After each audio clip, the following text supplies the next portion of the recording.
अस्सलाम वालेकुम प्यारे बच्चों। एक बार फिर से आपका स्वागत है हिंदी क्लास में। और आज की हिंदी की क्लास में हम पढ़ने वाले हैं अवयव।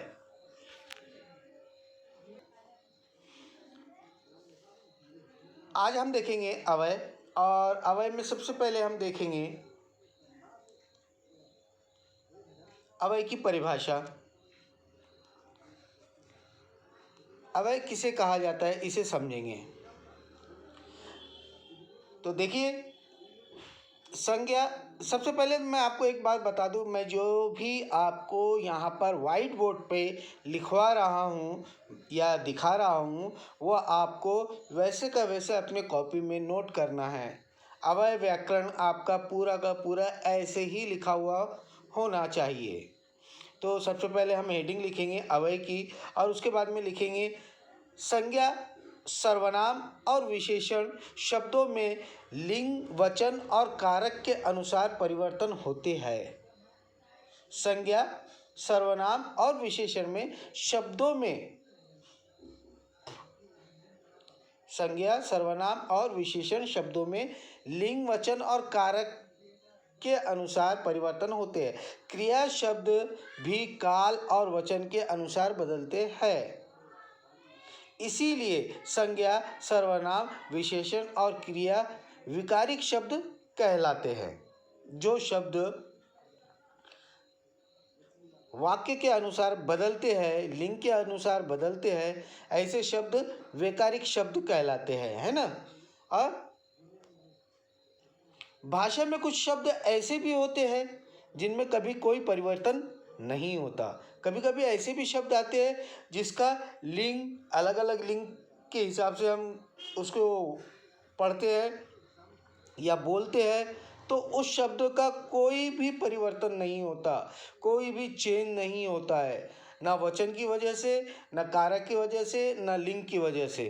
किसी कारण वह उसमें कोई परिवर्तन नहीं होता है। लिंग, वचन और काल में उनका रूप एक सा रहता है। तो ऐसे हम कुछ उदाहरण भी देखेंगे, जैसे लड़का आज नहीं आया। आप देख सकते हैं यहाँ पे मैंने 3 वाक्य लिखे हैं। लड़का आज नहीं आया। दूसरा वाक्य, लड़की आज नहीं आई। यहाँ पे दोनों में लिंग अलग अलग है। लड़का, लड़की, लड़का पुल्लिंग, लड़की स्त्रीलिंग, दोनों अलग अलग है। लेकिन यहाँ पर आप देख रहे हैं कि लड़का आज नहीं आया, लड़की आज नहीं आई, लड़के वचन, एक वचन, अनेक वचन, यहाँ एक वचन है और यहाँ पर अनेक वचन है। वचन भी अलग अलग होने की वजह से भी यहाँ पे लड़के आज नहीं आए। इन तीनों वाक्य में एक शब्द समान रूप से उपयोग किया गया है, और वह है आज। देखिए,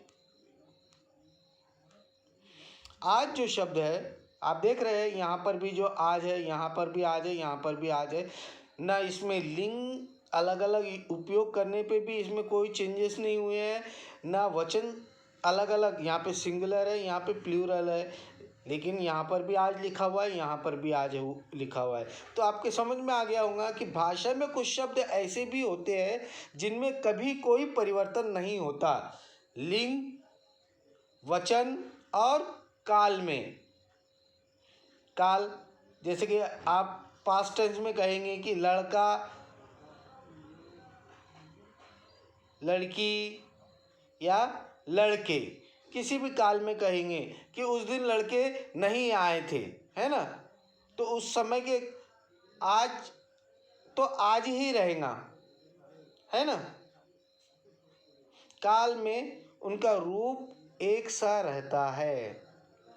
समझ में आ गया आपके कि अवयव किसी भी कंडीशन में, किसी भी लिंग, वचन और काल में परिवर्तित नहीं होते हैं। आगे देखेंगे हम, ऊपर के वाक्यों में आज शब्द में कोई परिवर्तन नहीं हुआ है ना। आगे बढ़ते हैं। सबसे पहले हम देखते हैं अवयव। अवयव किसे कहते हैं? जिन शब्दों पर लिंग, वचन और काल का प्रभाव नहीं पड़ता।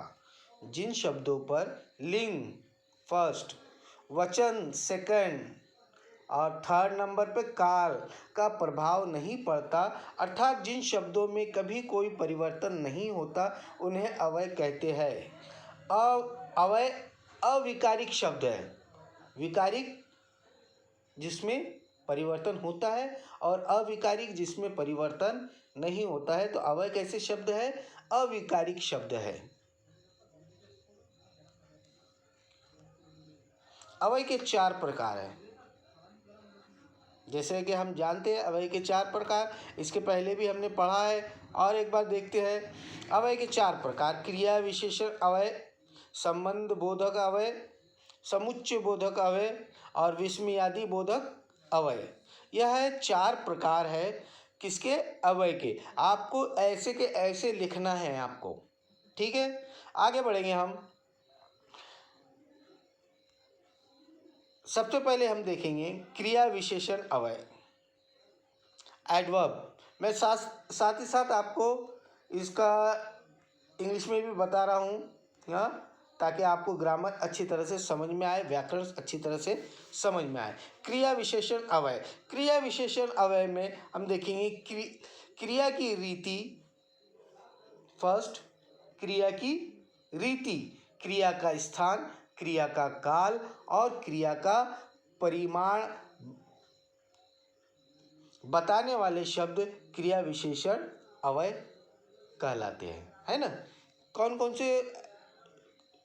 क्रिया की रीति, स्थान, काल और परिमाण, 4 चीज़ें बताने वाले क्रिया विशेषण अव्यय कहलाते हैं, है ना।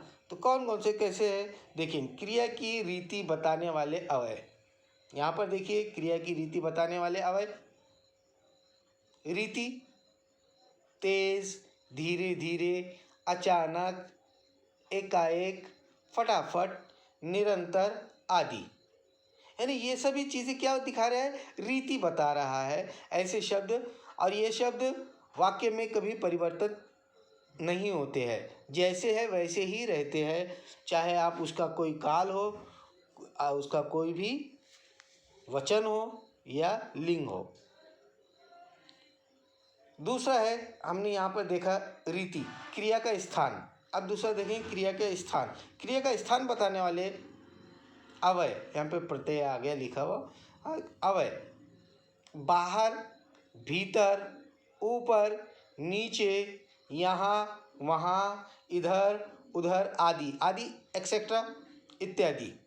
तो यहाँ पर देखिए, यहाँ पर आपको स्थान के बारे में बताया गया है। क्रिया का स्थान बताने वाले अव्यय: बाहर, भीतर, ऊपर, नीचे, यहाँ, वहाँ, इधर, उधर इत्यादि। तीसरे नंबर पे जैसे कि हमने यहाँ पे देखे क्रिया का काल।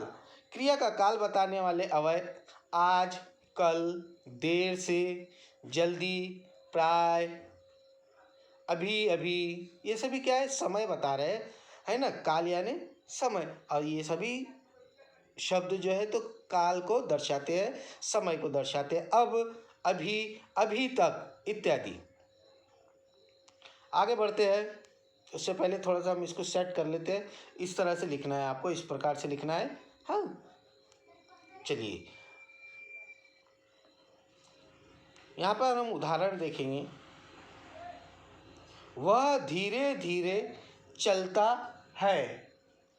वह धीरे धीरे कैसे चलता है? धीरे धीरे।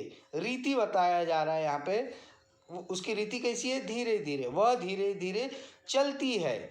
वह धीरे धीरे चलता है। हम धीरे धीरे चलते हैं। वहाँ सभी धीरे धीरे चल रहे थे। कोई चेंज हुआ धीरे धीरे में? नहीं हुआ, कोई भी परिवर्तन नहीं हुआ। इसी प्रकार से हम दूसरा वाक्य देखेंगे। राजू बाहर खेलने गया, है ना। स्थान बताया जा रहा है यहाँ पे, बाहर, अंदर, बाहर, है ना। स्थान बताया जा रहा है, हाँ। आगे देखते हैं। माँ अभी तक वहाँ बैठी थी। अभी तक, कब तक? पिताजी अभी तक वहाँ बैठे थे, है ना। हम सभी अभी तक वहाँ बैठे थे। कोई अभी तक में कोई चेंजेस हुआ तीनों भी वाक्य में? अभी तक माता जी के लिए भी, माँ के लिए भी हमने माँ अभी तक वहीं बैठी थी, पिताजी अभी तक वहीं बैठे थे, हम सभी वहीं अभी तक बैठे थे, है ना? तो कोई भी परिवर्तन नहीं होता है। तो ऐसे शब्द जिसमें लिंग, काल और वचन का कोई भी परिणाम नहीं पड़ता है और वह जैसे के वैसे लिखे जाते हैं, तो ऐसे शब्दों को हम कारक, ये अवय शब्द कहते हैं। तो अवय की पहली परिभाषा, पहली क्रिया विशेषण अवय देखे हमने, पहला क्रिया विशेषण। दूसरा देखेंगे हम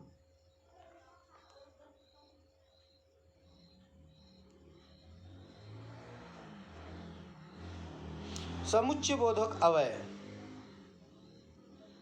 समुच्चय बोधक अवय दो स्वतंत्र वाक्यों या दो शब्दों को जोड़ने वाले अवय को समुच्चय बोधक अवय कहते हैं। समझ में आया आपके? दो स्वतंत्र वाक्यों यानी दो सेंटेंस को या दो शब्दों को, दो वर्ड को जोड़ने वाले अवय को, अवय यानी शब्द को, अवय की तो परिभाषा हमने देखे है ना? तो ऐसे शब्दों को या ऐसे अवय को समुच्चय बोधक अवय कहते हैं।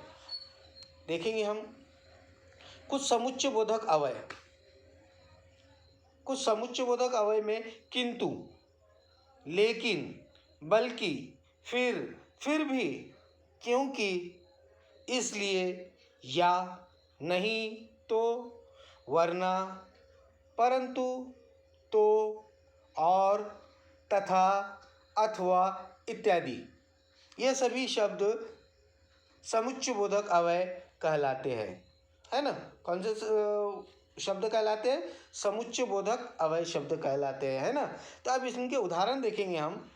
जैसे कि पहला वाक्य हम पढ़ रहे हैं, वह आया और चुपचाप चला गया। अब यहाँ पे कौन सा समुच्चय बोधक अवय उपयोग किया गया है ना? समुच्चय बोधक अवय। समुच्चय बोधक अवय की परिभाषा है कि दो स्वतंत्र वाक्यों या शब्दों को जोड़ने वाले अवय को समुच्चय बोधक अवय कहते हैं। तो ऐसा कौन सा शब्द है जो दो वाक्यों को और दो शब्दों को जोड़ रहा है? वह शब्द है और। कौन सा शब्द है? और। वह आया और चुपचाप चला गया। दो वाक्यों को जोड़ने वाला शब्द क्या है? और। नेक्स्ट, आप खुद आए अथवा किसी और को भेज दीजिए। यहाँ पर भी दो वाक्यों को जोड़ा जा रहा है। किसके द्वारा जोड़ा जा रहा है? अथवा शब्द से जोड़ा जा रहा है। और अथवा शब्द क्या है? समुच्चय बोधक अवय है। देखिए यहाँ पे हमने कहीं लिखा है अथवा, है ना? अथवा समुच्चय बोधक अवय। आगे बढ़ते हैं। मैं विद्यालय नहीं गया क्योंकि, मैं विद्यालय नहीं गया क्योंकि मैं बीमार था। क्योंकि यह भी एक समुच्चय बोधक अवय है।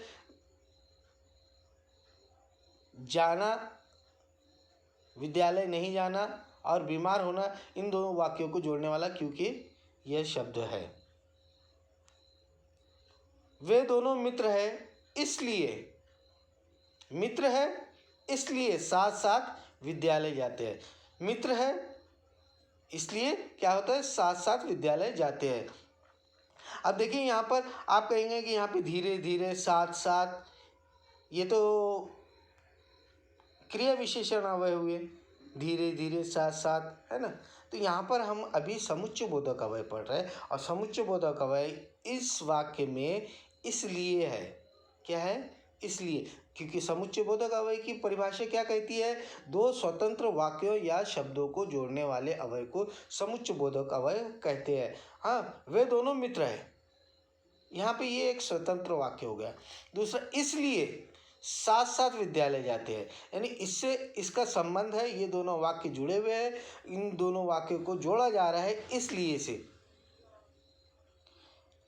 तो बच्चों, आज के लिए इतना ही। आगे हम पढ़ेंगे दो और अव्यय, जिनमें संबंध बोधक अव्यय और विस्मयादि बोधक अव्यय, इनके उदाहरण भी देखेंगे। आज के लिए इतना ही। आप अपनी नोटबुक में इसे बिल्कुल अच्छे से तरतीब से नीट एंड क्लीन लिख लीजिए। और यह आपको अव्यय सिर्फ 6, 7 तक के ही नहीं है, ये 8, 9, 10 तक के आपको काम आने वाला है। यदि आपको अच्छी तरह से समझ में आ गया हो तो इसे देख लीजिए और एक बार दोबारा इस वीडियो को देखिए। अगली वीडियो में मिलते हैं, तब तक के लिए अपना ख्याल रखिए। अस्सलामु अलैकुम।